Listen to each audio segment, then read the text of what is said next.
22 Maart, ook hier die lesse moet ons leer.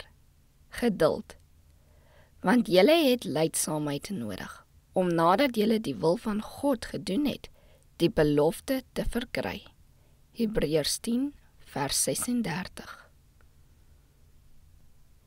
Die lewe van sommige is sonder vrede of vreugde, omdat hulle nooit buite die sfeer van die eie ek beweeg nie.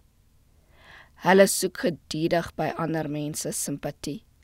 As hulle aan die werk sou spring om te kyk hoe hulpvaardig hulle kan wees en woorde van liefde en bemoediging sou spreek, sou hulle siele wat tans droog en bedroef is, soos 'n besproeide tuin wees.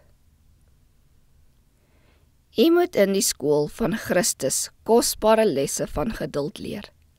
Moenie mismoedig word nie, maar bly in alle nederigheid aan die werk. Dit sal u na Jesus dryf.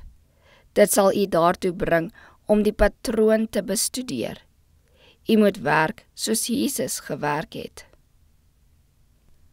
Dit is wel waar, dat selfs diegene wat ten volle toegewy is, beproewing sal ken. Die geduld van die geduldiges sal beproef word.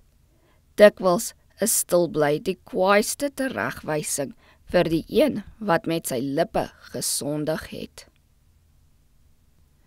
Wanneer die kinders en jong mense hulle selfbeheersing verloor en driftige woorde spreek, is dit dikwels die beste om maar te swyg, sonder om hulle te bestraf of te stry of om hulle te veroordeel. Berou sal spoedig kom. Die stilte wat goud werd is, sal dikwels meer doen as al die woorde wat uitgespreek kan word. As ander ongeduldig, knieserig en klarig is, omdat die eie ek nog heers, sing Sions liedere. Waar Christus by die skaafbank gearbei het ander hom soms omring en sy geduld probeer breek.